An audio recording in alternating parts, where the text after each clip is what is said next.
हाँ जी दोस्तों, जल्दी से आ जाइए। कंसोलिडेटेड फाइनेंशियल स्टेटमेंट आपका जो चैप्टर है, चैप्टर नंबर 10, उसका हम आईसीएम मॉड्यूल डिस्कस कर रहे थे।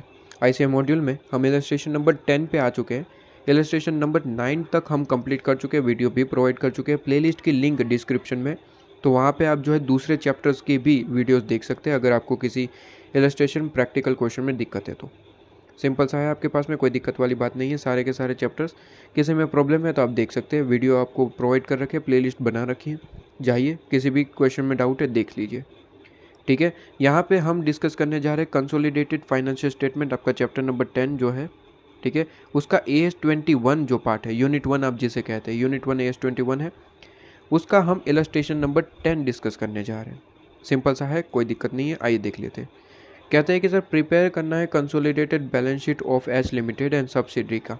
ठीक है, एंड इस सब्सिडरी, तो कंसोलिडेटेड बैलेंस शीट इस बार पूछ लिया है और दोनों का प्रिपेयर करने के लिए कह रहा है, एच लिमिटेड और सब्सिडरी। ठीक है सर, तो सब्सिडरी कौन है सर? कहता है कि यहाँ पे आपको दे रखा है, देखिए एच लिमिटेड, तो वो सब्सिडरी है और एच लिमिटेड होल्डिंग कंपनी है। ठीक है, उसकी इन्फॉर्मेशन आपको गिवन है। आपको कह रहा है कि सर पीपी है, आपके पास में इन्वेस्टमेंट है। इन्वेस्टमेंट में क्लियरली बता रखा है सर 20,000 आपने इक्विटी शेयर्स परचेज कर रखे हैं एस लिमिटेड के। ठीक है, और कितने में परचेज कर रखे हैं, तो कॉस्ट भी आपको दे रखी है 2,20,000। ठीक है सर, ये असेट है इसलिए आपके पास में बैलेंस शीट में दिख रहा है। ठीक है, बाकी करंट एसेट है, शेयर कैपिटल वगैरह दिवन है, प्रॉफिट एंड लॉस अकाउंट है, ट्रेड पेबल है। और कहता है एच लिमिटेड ने एक्वायर करे हैं शेयर्स एस लिमिटेड के ऑन 31 मार्च को, तो ईयर एंडेड पे आपके पास में सारी की सारी चीज़ें परचेज हुई है, तो सारी की सारी चीज़ें प्री होगी, यहाँ पे कोई दिक्कत वाली बात है नहीं। तो प्रिपेयर कर देते बैलेंस शीट। बैलेंस शीट क्या पूछा है सर? एच लिमिटेड और सब्सिडरी दोनों की बनाने होती है, तो उसी को ही हम कंसोलिडेटेड बैलेंस शीट ही कहते हैं। ठीक है, दोनों कंपनी की, मतलब कि होल्डिंग और सब्सिडरी दोनों की बनानी है, मतलब कि एक मिक्स एक बैलेंस शीट बनती है जिसको हम कंसोलिडेटेड बैलेंस शीट कहते हैं। तो उसमें कोई बड़ी बात नहीं, कंसोलिडेटेड बैलेंस शीट प्रिपेयर करते थे। जो चीज़ें चेंजेस होने वाली है उसमें ही हम फोकस करेंगे, बाकी सब तो कॉपी पेस्ट ही करना होता है, उसमें कोई फ़र्क नहीं पड़ता आपके पास में। ठीक है, अच्छा, कुछ चीज़ें जो हमें यहाँ पे ध्यान में रखनी होती है। कहते हैं कि सर आपके पास में, जो आपके पास में अगर हम देखें तो हाइलाइटर यहाँ पे बदल लेते हैं कलर। ठीक है, प्रिपेयर करना स्टार्ट करते हैं, साथ साथ चीज़ें बताता चलूँगा। ठीक है, तो जल्दी से यहाँ पे प्रिपेयर करना स्टार्ट करते हैं। बैलेंस शीट आपके पास में consolidated balance sheet of H limited and it's subsidiary H limited. ठीक है, प्रिपेयर करना स्टार्ट करते हैं। सबसे पहले तो इक्विटी एंड लाइबिलिटी हेडिंग दे देंगे और असेट आपके पास में। ठीक है, असेट्स। ठीक है, क्लियर है आपके पास में। अब धीरे धीरे यहाँ पे हेडिंग दे के स्टार्ट करते हैं। शेयर होल्डर्स फंड में share capital and reserve and surplus होता है। ठीक है, यहाँ पे एक और चीज़ दिखेगी, माइनॉरिटी इंटरेस्ट। ठीक है, तो एक और चीज़ आपको दिखानी है, माइनॉरिटी इंटरेस्ट सेकंड नंबर पे। तो फर्स्ट नंबर आपके पास में share holders fund, minority interest generally आप फाइनेंशियल स्टेटमेंट प्रिपेयर करते हो उसमें नहीं दिक्कत था, लेकिन कंसोलिडेटेड बैलेंस शीट आपके पास में प्रिपेयर होती है तो एक चीज़ ऐड हो जाती है, माइनॉरिटी इंटरेस्ट। उसके बाद करंट लाइबिलिटी तो है ही है, कोई दिक्कत नहीं है। असेट में भी नॉन करंट करंट आपके पास में है, उसमें कोई दिक्कत नहीं है। बस एक चीज़ आपको ध्यान रखनी है, माइनॉरिटी इंटरेस्ट भी आपको बैलेंस शीट में दिख रहा है। ठीक है, अब यहाँ पे करना क्या होता है, शेयर कैपिटल सबसे पहले सोल्व करते हैं। शेयर कैपिटल में ऑलवेज आपके पास में होल्डिंग की ही अमाउंट दिखती है। सर सब्सिडी की अमाउंट कहाँ जाएगी? सब्सिडी की अमाउंट आपको पता ही है सर, आपके पास में cost of control minority interest में चली जाती है।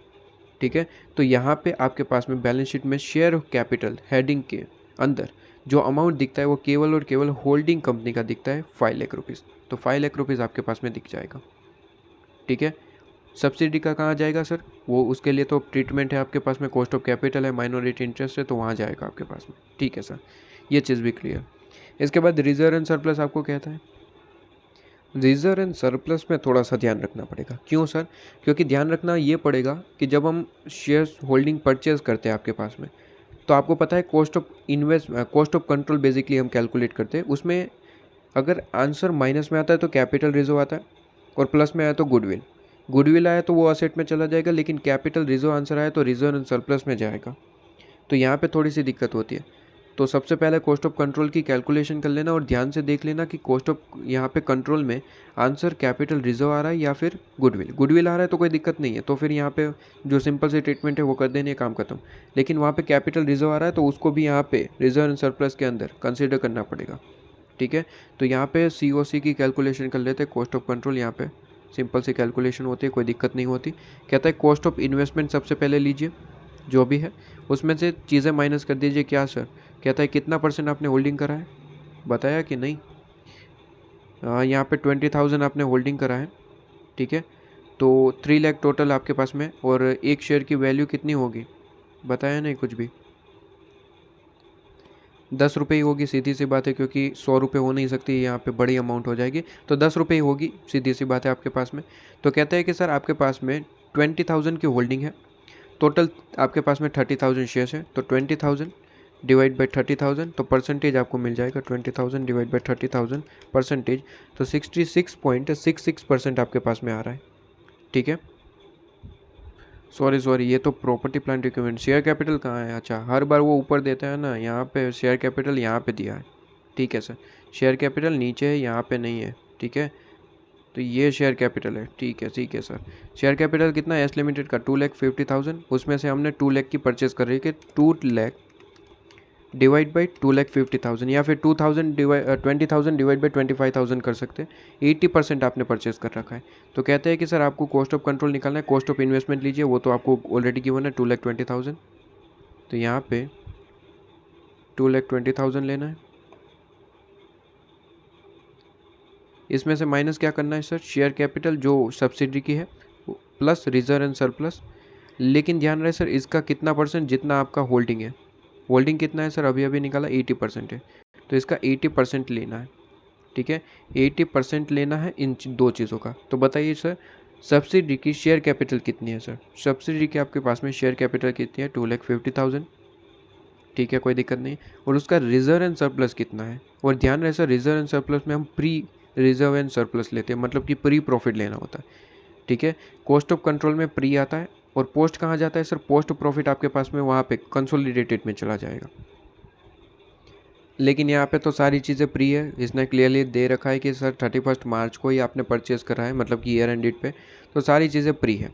बताइए प्रॉफिट एंड लॉस अकाउंट में क्या क्या चीज़ें हैं sir? Profit and loss account में 1 लाख रुपये है, ठीक है, और कोई चीज़ें है नहीं आपके पास में। तो कर दीजिए share capital 2,50,000 plus 1 lakh, 2,50,000 plus 1 lakh, इसका 80% करना है, 80% करना है, ठीक है। तो इसका 80% कर देंगे, तो ये आपके पास में आंसर आ जाएगा 2,80,000। 2,80,000 आपके पास में माइनस करेंगे, तो आंसर माइनस में आ रहा है या फिर प्लस में आ रहा है, देख लीजिए। माइनस में आ रहा है तो कैपिटल रिजर्व है। 2,20,000 में से आपके पास में 2,80,000 माइनस करेंगे, 60,000 माइनस में दिख रहा है। माइनस का मतलब ये कैपिटल रिजर्व है, और कैपिटल रिजर्व एंड सरप्लस में जाता है, ठीक है। तो ये इंपॉर्टेंट पॉइंट है, ये आपके पास में बैलेंस शीट में रिजर्व एंड सरप्लस में आपको इसकी ट्रीटमेंट दिखानी पड़ेगी। तो दिखा देते हैं आपके पास में, देखिए कहता है क्या रिजर्व एंड सरप्लस में आपको चीज़ें ध्यान रखनी है। कैपिटल रिजर्व है इस बार, गुडविल नहीं, गुडविल होता तो असेट में चला जाता। 60,000 आपके पास में, ठीक है। और अपना होल्डिंग का खुद का प्रॉफिट कितना है, प्रॉफिट एंड लॉस अकाउंट, वो तो यहाँ पे दिखेगा ही दिखेगा। कहता है 2 लाख आपके पास में, तो वो तो 2 लाख आपके पास में रहेगा ही रहेगा। तो 2 लाख और 60,000, 2,60,000 रिजर्व एंड सरप्लस में दिख जाएगा, ठीक है। ये लीजिए आपके पास, क्लियर है एकदम, ठीक है, कंप्लीट। Okay sir. इसके बाद क्या होता है? Minority interest. माइनॉरिटी इंटरेस्ट में आपको सारी चीज़ें लेनी है, share capital, pre profit, post profit, लेकिन यहाँ पे पोस्ट जैसा कुछ है नहीं आपके पास में। तो सिंपली आपके पास में जो शेयर कैपिटल है और प्रॉफिट है, उसका आपको क्या लेना है सर? होल्डिंग, सब्सिडी कंपनी का जो शेयर होल्डिंग है उतना % लेना है। तो कहते हैं कि सर आपके पास में शेयर कैपिटल तो 2,50,000 की है, और प्रॉफिट एंड लॉस अकाउंट आपके पास में 1 लाख है, वो भी आपके पास में प्री है। इसका कितना %? 20% लेना है, क्योंकि 80% होल्डिंग का है, तो 20% सब्सिडी का है। तो इसका 20% करेंगे, 70,000 आएगा आपके पास में, तो वो 70,000 यहाँ पे लिख दिया, ठीक है। अच्छा, इसके बाद यहाँ पे क्या होता है sir? Current liability. Current liability में आप अगर देखें यहाँ पे, तो property plant equipment, answer is no, current liability नहीं है। इन्वेस्टमेंट नहीं है, करंट एसेट नहीं। इसके बाद यहाँ पे अच्छा एक ही चीज़ है करंट लाइबिलिटी में, ट्रेड पेएबल, ठीक है। और ट्रेड पेएबल आपको यहाँ पे गिवन है। क्या हमने ट्रेड पेएबल में कोई भी चेंजेस करे? Answer is no, trade payable से रिलेटेड कोई चीज़ें नहीं है। तो सारी की सारी चीज़ें पूरी की पूरी अमाउंट कहाँ चली जाएगी सर? बैलेंस शीट में चली जाएगी। तो 175,000 प्लस 50,000, तो 175,000 प्लस 50,000 आपके पास में, तो 2,25,000 आपके पास में चला जाएगा, ठीक है, बैलेंस शीट के अंदर। क्लियर। अब असेट साइड आते हैं, नॉन करंट असेट और current asset. Non current asset में तो यहाँ पे आपके पास में थी 2-3 चीज़ें, ठीक है। प्रॉपर्टी प्लांट इक्विपमेंट थी आपके पास में, प्रॉपर्टी प्लांट इक्विपमेंट कितना है सर, कहता है 5 लाख है और 3 लाख आपके पास में, तो 8 लाख आपके पास में बैलेंस शीट में चला जाएगा प्रॉपर्टी प्लांट इक्विपमेंट के नाम पे 8 लाख, ठीक है। और यहाँ पे फुल फॉर्म लिखिएगा, पीपीई नहीं लिखेंगे, property plant equipment full form ही लिखेंगे, ठीक है सर। उसके बाद बताइए सर, इन्वेस्टमेंट तो ऑलरेडी कंसिडर हो जाता है कॉस्ट ऑफ कंट्रोल में, जहाँ से वो अमाउंट आता है कैपिटल रिजर्व और गुडविल, तो वहीं पे कंसिडर हो जाता है, तो इसका काम खत्म हो चुका है। इसके बाद करंट असेट दिखा दो भाई, बाकी है तो ये, ठीक है। 1 लाख है और 1,55,000, तो 2,55,000 करंट असेट में, करंट असेट 2,55,000। और कोई चीज़ें बाकी है देख लीजिए एक बार के लिए।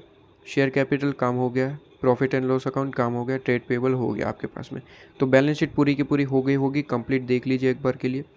दोनों का टोटल आप करेंगे मैच हो जाएगा 10,55,000, 10,55,000। और नोट्स टू द अकाउंट दिखाना कंपलसरी है, जो जो चीज़ें मैंने बताई वही नोट्स टू द अकाउंट में लिखा गया है, ठीक है, कोई नई चीज़ नहीं है। कॉस्ट ऑफ कंट्रोल भी देखिए इन लोगों ने बना रखा है, ठीक है, वहाँ से कैपिटल रिजर्व गुडविल उन्होंने निकाला है, तो उसमें भी कोई दिक्कत वाली बात नहीं है, सिंपल सी बात है आपके पास में, ठीक है। इसके बाद इलस्ट्रेशन नंबर 11 डिस्कस करेंगे आपके पास, ठीक है।